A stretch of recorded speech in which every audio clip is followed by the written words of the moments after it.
الشيطان الرجيم.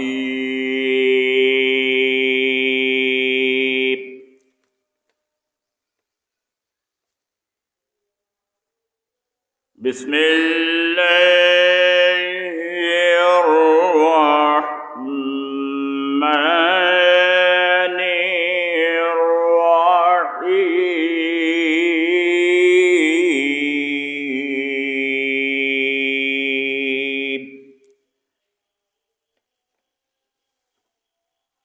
ومن الليل فتهجد به نافلة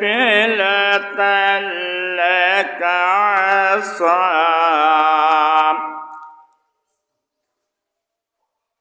عسى أن يبعثك مقاما محمودا.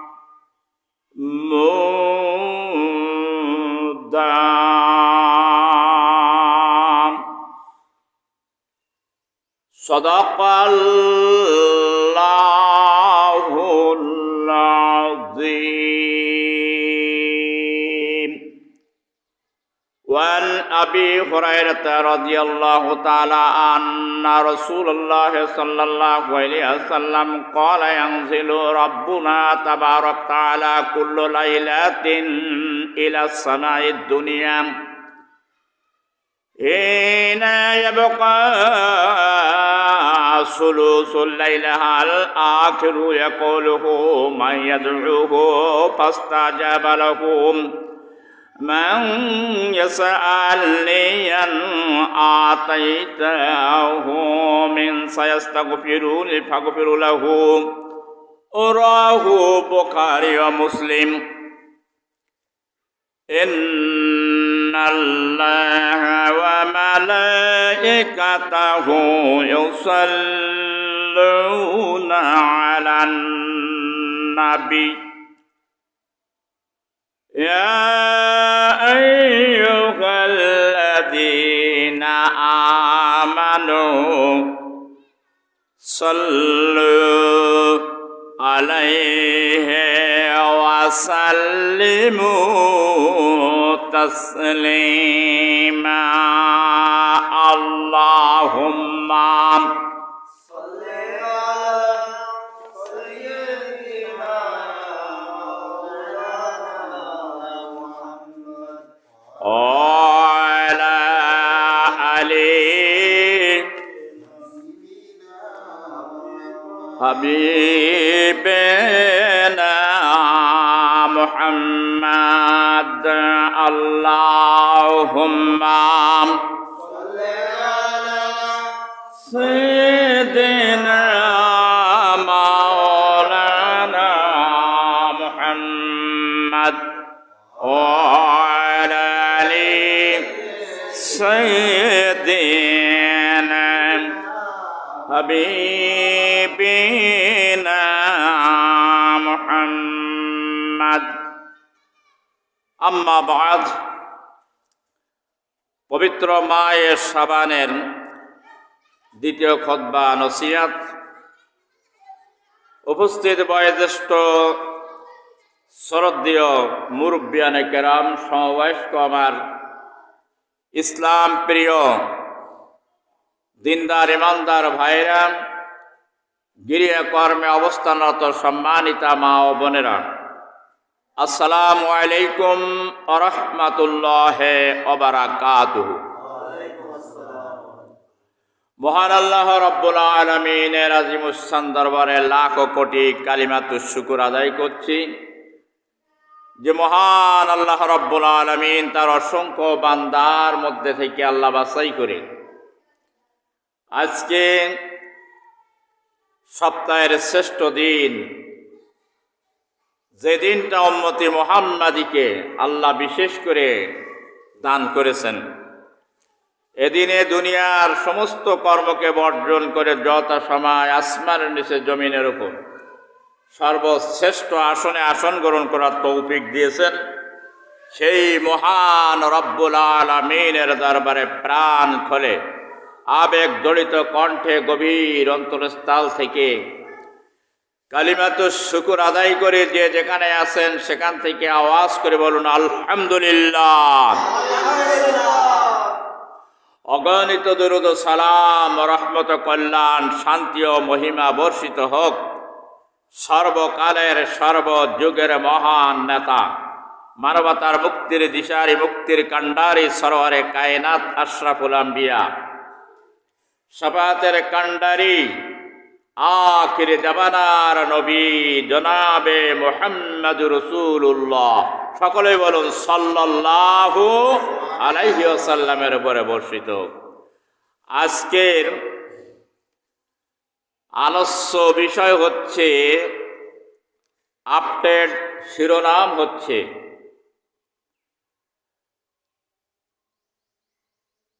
সবচাইতে আল্লাহর নিকট নফল ইবাদতের ভিতরে উত্তম একটি ইবাদত সম্পর্কে আজকে আলোচনা করব।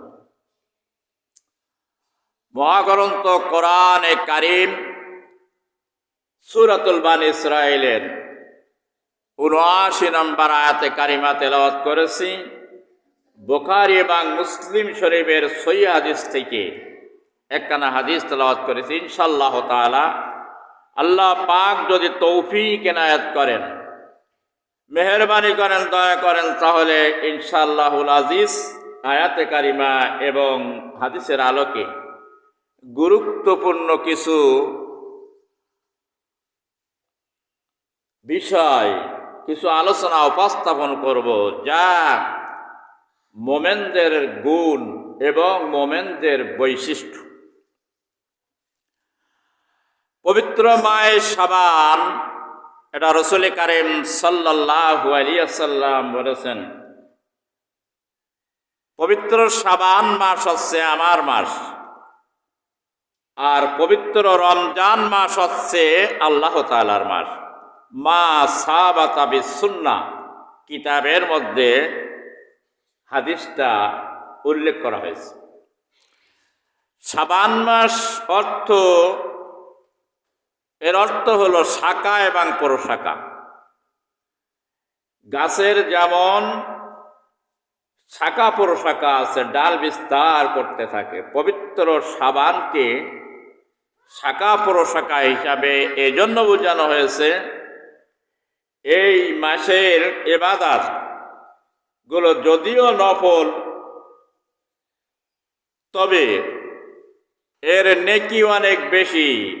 এটা গাছ যেমন একটি শাখা থেকে বিভিন্ন শাখায় বিভিন্ন ডালে বিস্তারিত হয়, এর নেকিগুলো আমলগুলো এভাবে করে বিস্তারিত হতে থাকে।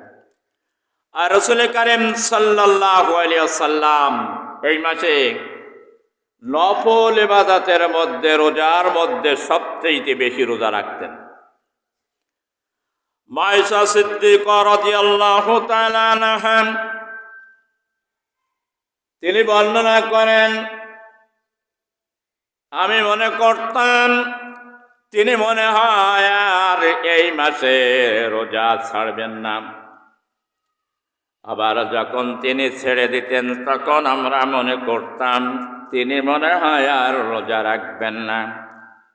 সবচেয়ে বেশি রোজা এই মাসে তিনি রাখতেন নফল হিসাবে। নবীজির কাছে প্রশ্ন করা হলো, ইয়া রাসূলুল্লাহ, ইয়া হাবিবাল্লাহ, আপনি এই মাসে কেন এত বেশি নফল রোজা আপনি রাখেন? নবীজি বললেন, হুয়া শাররুন তুরফাউ ফিল আমাল ইলা রাব্বিল আলামিন ফাউহিব্বা আন ইয়ারফাউ আমালাহু ওয়া আনা সাইম। নাসাই শরীফের ৪র্থ খণ্ড ২০১ নম্বর হাদিস। আল্লাহর নবী বলছেন, আল্লাহ রাব্বুল আলামিনের দরবারে এই মাসে বান্দা বান্দির আমলগুলো উঠানো হয়, আল্লাহ রাব্বুল আলামিনের দরবারে পেশ করা হয়। আমি আশা করি যে এই মাসে রোজা অবস্থায় আমার আমলগুলো আল্লাহ রব্বুল ইজ্জাতের দরবারে পেশ করা হোক। চিৎকার মেরে বলেন সুবহানাল্লাহ। এই জন্য শাবান মাসের ফজিলত অনেক বেশি। মহান আল্লাহ রাব্বুল আলামিন নফল রোজার মধ্যে সবচেয়ে শাবানের রোজা গুরুত্বপূর্ণ, আর মায়ে আশুরা রোজা অত্যন্ত গুরুত্বপূর্ণ আল্লাহর নিকট, খুব মর্যাদা সম্পন্ন। এই জন্য এই মাসে বেশি বেশি করে নফল রোজা রাখার জন্য চেষ্টা করতে হবে। আশুরার রোজা, মায়ে শাবানের 6টি রোজা, এগুলো নফল হিসাবে আল্লাহর কাছে প্রিয়। কিয়ামতের ময়দানে ফরজ রোজার যদি কোনো ঘাটতি যদি থাকে, তাহলে আল্লাহ রাব্বুল আলামিন এই নফল রোজার মাধ্যমে ফরজের ঘাটতি এগুলো পূরণ করে দেবেন। কোন সুবহানাল্লাহ। আবার বান্দা এবং বান্দির আউয়ালু ইউহাসিবু বিহিল আবদু ইয়াউমাল কিয়ামাতিস সালাত, কিয়ামতের ময়দানে সর্বপ্রথম নামাজ সম্পর্কে প্রশ্ন করা হবে, হিসাব নেওয়া হবে। যদি কোনো বান্দা এবং কোনো বান্দির নামাজের, ফরজ নামাজের যদি ঘাটতি থাকে, তাহলে নফল নামাজ দ্বারাই সেই ঘাটতিগুলো পূরণ করা হবে। চিৎকার মেরে বলো সুবহানাল্লাহ। এই জন্য নফল নামাজের ভিতরে অক্তীয় 24 ঘন্টা 5 ওয়াক্ত নামাজের মধ্যে আছে 12 রাকাত সুন্নতে মুআক্কাদা, বাধ্যতামূলক। এটা প্রত্যেক নারী এবং পুরুষকে আদায় করতে হবে। নামাজ যদি কাজা হয়ে যায়, তাহলে কাজা হিসাবে এই সুন্নতগুলো আদায় করতে হবে। এই 12 রাকাত সুন্নত কখনোই ছাড়া যাবে না। আর নফলের ভিতরে সবচাইতে আল্লাহর নিকটে প্রিয় নামাজ হচ্ছে তাহাজ্জুদের নামাজ। মহান আল্লাহ রাব্বুল আলামিন এই নামাজ রাসূলের উপরে যখন 5 ওয়াক্ত নামাজ যখন ফরজ হয় নাই, তখন ফরজ হিসাবে তাহাজ্জুদের নামাজ নাজেল করেছিলেন। আল্লাহর নবীকে নির্দেশ দিয়েছিলেন যে আপনি এই নামাজ আদায় করুন, আর আপনার সাথী সঙ্গীদেরকে আদায় করার নির্দেশ দিন। নবীজি 1 বছর এই নামাজ আদায় করেছিলেন ফরজ হিসাবে, তাহাজ্জুদের নামাজ। এরপরে যখন 5 ওয়াক্ত সালাত যখন নাজেল হলো বাধ্যতামূলক, তখন তাহাজ্জুদের নামাজ নফল হয়ে গেল, এটার ফরজ থাকলো না।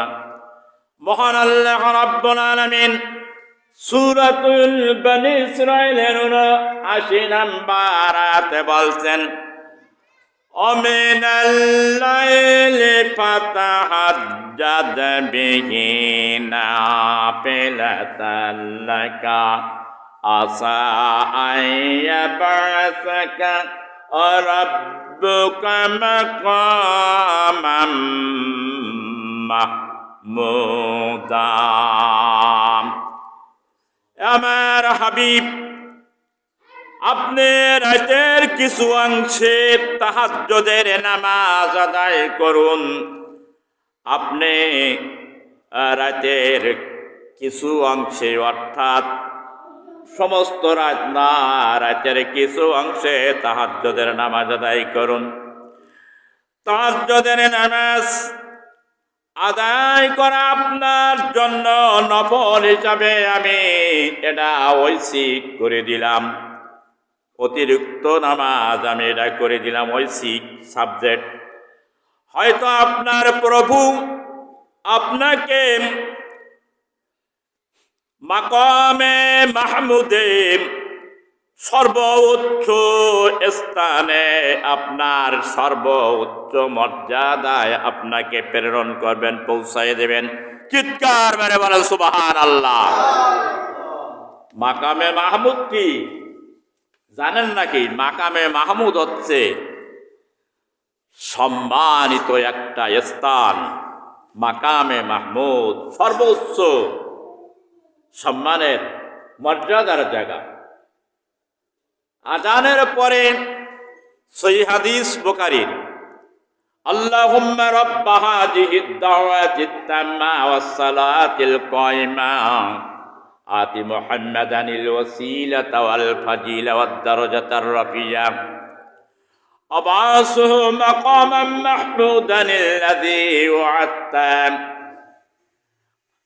ওয়ারযুকনা শাফাতাহু ইয়াওমাল কিয়ামা ইন্নাকা লা তুকলিফুল মিয়াদ। চিৎকার মেরে বলেন সুবহানাল্লাহ। মাকামান মাহমুদ পর্যন্ত বুখারী শরীফের হাদিসের মধ্যে দোয়াটা এসেছে, ওয়ারযুকনা শাফাতাহু ইয়াওমাল কিয়ামা। এত লোক এসেছে বাইহাকি শরীফের মধ্যে এবং বিভিন্ন হাদিসের মধ্যে এটা বর্ণনা করা হয়েছে, কিয়ামতের কঠিন মুসিবতের দিন আল্লাহর নবীর শাফাত আমাদের নসিব করে দিও। চিৎকার মেরে বলেন সুবহানাল্লাহ। শেষ বাক্যটা এটা বলি, কোন ব্যক্তি যদি ইমানের সঙ্গে, কোন ইমানদার ব্যক্তি এই দোয়াটা যদি আজানের পরে পাঠ করে, আমার আল্লাহর নবী বলেন ওই ব্যক্তির জন্য জান্নাতের দরজা খোলা হয়ে যায়। চিৎকার মেরে বলেন সুবহানাল্লাহ। প্রত্যেক মুসলমান নরনারী আজানের সময় কথা বলবে না। আজান দেওয়া হলো সুন্নত, আর আজানের জবাব দেওয়া হলো ওয়াজিব। ওয়াজিব যদি কেউ তরক করে তাহলে সে গুনাহগার হবে। আর আজানের পরে এই দোয়াটা প্রত্যেক মুসলমান নরনারী এটা আদায় করবে। কিন্তু দুঃখজনক হলো সত্য, অনেক মুয়াজ্জিনেরা ওই দোয়া জানে না। শুধু মুসলমান কি, ইমানদার কি, আর নামাজি কি, দোয়াটা প্রত্যেকের শিখে নিতে হবে। মাকাম মাহমুদের সুসংবাদ দিয়েছেন আল্লাহ রাব্বুল আলামিনের নবী, যে আল্লাহ রাব্বুল আলামিনকে মাকামে মাহমুদ সর্বোচ্চ স্থান দান করা হবে। সূরা বানী ইসরাঈলের ভিতরে এই কথাটা বলা হলো, মাকাম মাহমুদা।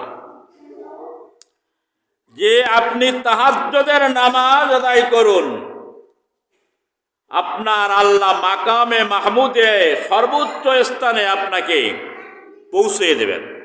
সুবহানাল্লাহ কর। তা নবীজিকে যদি মাকামে মাহমুদে পৌঁছে, এটা আমাদের দেবে না?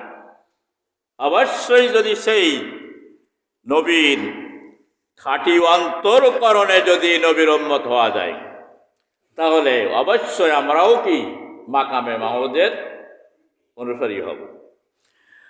ভাইরা আমার, এই জন্য তাহাজ্জুদের নামাজের যে বিধান আল্লাহ রাব্বুল আলামিন দিলেন, তাহাজ্জুদ নবীজিকে ধারাবাহিক করে দিলেন তার জীবনের ঐচ্ছিক সাবজেক্ট হিসাবে। এটাকে বাধ্যতামূলক তাকে আদায় করতে হবে, কিন্তু ফরজ করে দেন নাই। ফরজ করে দিলে প্রত্যেক মুসলমান নর নারীকে এই নামাজ আদায় করা বাধ্যতামূলক হয়ে যেত। বিশ্বনবী এই তাহাজ্জুদ আদায় করেছেন, জীবনের শেষ মুহূর্ত পর্যন্ত এত গুরুত্ব দিয়েছেন। তাহাজ্জুদের অর্থটা হচ্ছে ঈশার নামাজের পর থেকে শবে সাদেকের আগ মুহূর্ত পর্যন্ত এই তাহাজ্জুদের নামাজ আদায় করতে পারবেন।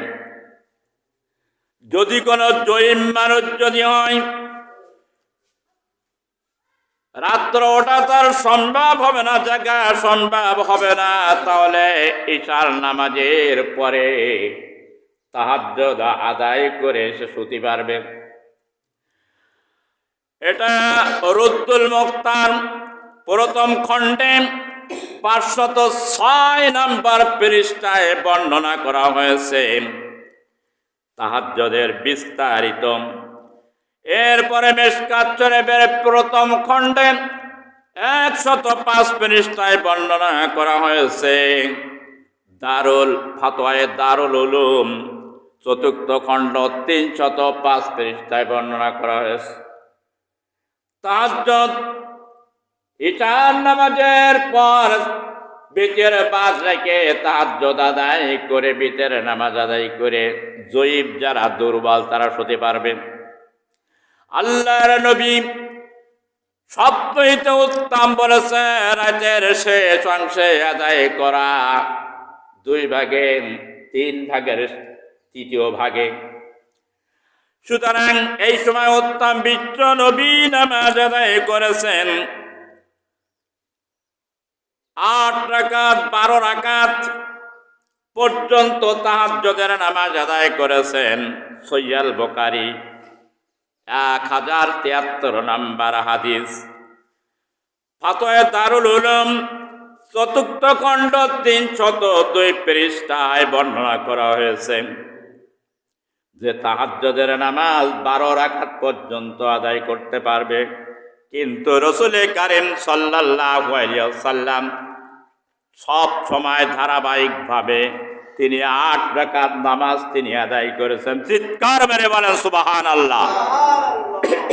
8 রাকাত পড়া উত্তম সবচেয়ে। আর 3 রাকাত বেতন আদায় করতেন 11 রাকাত। তারাবির বর্ণনা যেদিন করবো আলোচনা সেদিন সব বিস্তারিত বলবো। এই 11 রাকাত তিনি 12 মাসে আদায় করতেন। এক শ্রেণীর মুসলমান তারা এই তাহাজ্জুদ আর নামাজকে রমজান মাসের তারাবি হিসেবে আদায় করে। তাহাজ্জুদ আর তারাবি আলাদা, এটা আদায় করতে হবে। তবে ইশার নামাজের পর থেকে শুভেচ্ছা থেকে রাত পর্যন্ত যত নামাজ আদায় করা হবে এইগুলো নামাজের নাম হলো কিয়ামুল লাইল। নামাজের নাম কি? কিয়ামুল লাইল, রাতের নামাজ। এই জন্য আল্লাহ রাব্বুল আলামিন সূরা মুজাম্মিলের প্রথমে নবীজির উপরে আদেশ করছেন, নবীজির পরে নির্দেশ দিচ্ছেন সূরাতুল মুজাম্মিল, ইয়া আইয়ুহাল মুজাম্মিল কুমিল লাইলা ইল্লা কলিলান নিসফাহু আও ইনকুস মিনহু কলিলা আও জিদ আলাইহি ওয়ারাত্তিলিল কুরআনা তারতিলা ইন্না সানুলকি আলাইকা কওলান সাকিলা ইন্না নাশিয়াতাল লাইলি হিয়া আশদ্দু ওয়া aqwamu qila।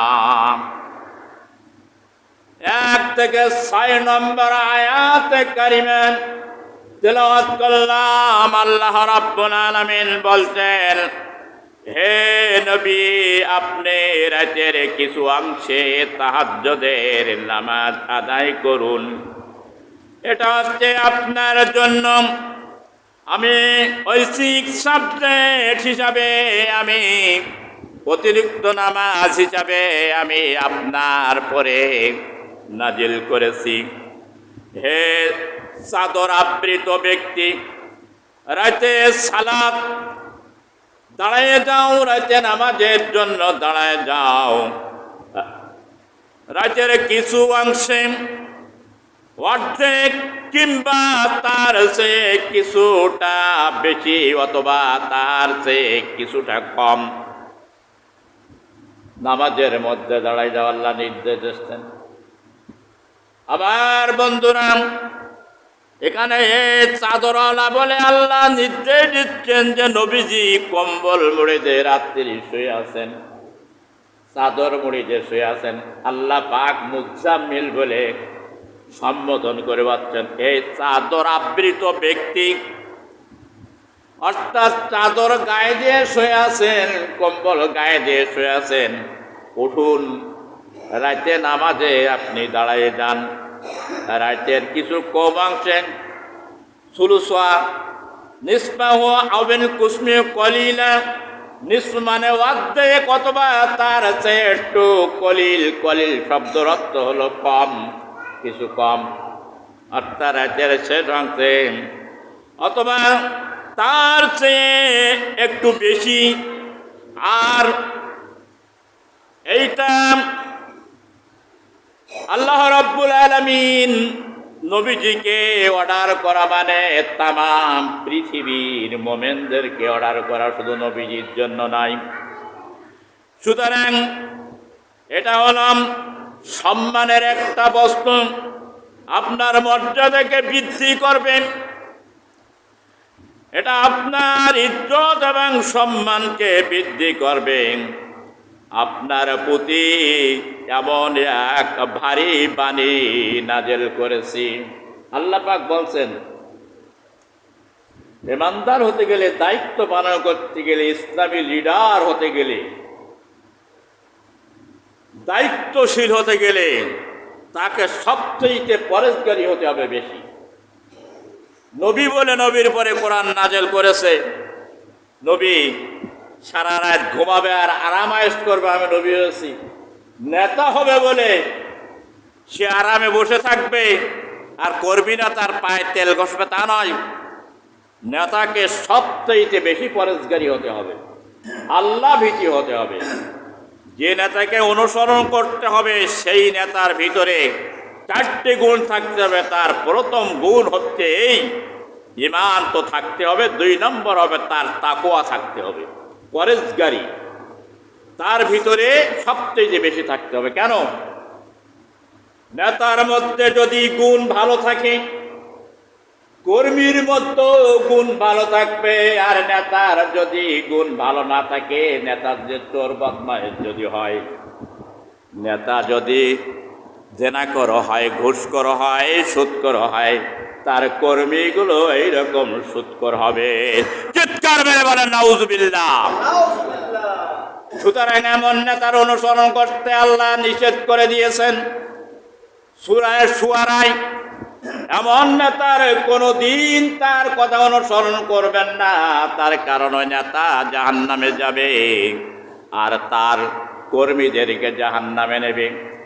কুল্লু উনাসিম বিমামিহিম, কিয়ামতের ময়দানে সূরা বনী ইসরাঈলের 72-71 নম্বর আয়াতে বলছেন, কিয়ামতের দিন প্রত্যেক নবীর অনুসারীদেরকে তার উম্মত সহ ডাক দেওয়া হবে। প্রত্যেক সম্প্রদায়ের নেতা সহ ডাক দেওয়া হবে, ও আল্লাহর বান্দা মুসলমানেরা, কোরআনের কথা বিশ্বাস করুন। আল্লাহর কসম করে বলে, সেদিন যদি আপনাদের নেতা সহ ডাক দেওয়া হয়, তাহলে কোন নেতার আপনি ডাক দেবেন? কতক্ষণ কথা বলেন? হ্যাঁ, বিষ্ণুনবী ডাকতে পারবেন না?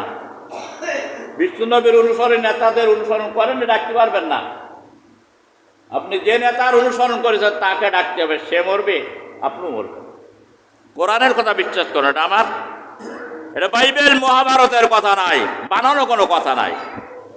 কোরআনের তাফসীর পড়েন, বনী ইসরাঈল বুঝতে পারবেন অনেক কথা। এই জন্য ওই সমস্ত নেতাদের অনুসরণ কখনো করবেন না। নারীত্ব করাই যাবেই না, এটা তো। আর রিজালু কাওয়ামুনা আলান নিসা, সূরা নিসা 34 নম্বর আয়াত। আল্লাহ রাব্বুল আলামিন বলেছেন, কোন নারীর নেতৃত্ব মানা যাবে না। আর হাদিস শরীফের ভিতরে আসছে, যদি কোন নারীর নেতৃত্ব যে জাতি মানবে সেই জাতি সবচাইতে হতভাগা, কোনদিন তারা কল্যাণ পাবে না। চিৎকার মেরে বলে নাউজুবিল্লাহ। এই জন্য কোন নারীর নেতৃত্ব মানা যাবে না, কোনদিন মানার চেষ্টা করবেন না। মরতে হবে, কবরে যাওয়া লাগবে, হিসাব দেওয়া লাগবে। আল্লাহর কোরআন বিশ্বাস করুন। পৃথিবীতে সব কথাগুলো মিথ্যা হবে, কিন্তু আল্লাহর কোরআনের কথা কোনোদিন মিথ্যা হবে? কথা বলেন হবে? কোনোদিন। ভাইরা আমার, এই জন্য বিশ্বাস করুন। আল্লাহ পাকের নবী বলেছেন, হাদিসটার নাম্বার আমার মনে নাই, কোন জাতি সফলতা অর্জন করবে না নারী যেই জাতি তার নারীর নেতৃত্ব মানবে। কোনোদিন সফলতা হবে না। বাইরে আমার, এই জন্য বিশ্ব নবীকে আল্লাহ নেতা বানিয়ে দিচ্ছেন, কোরআন নাজিল করবেন, তাই বলছে একটা ভারী বাণী আপনার পরে আমি নাজিল করব।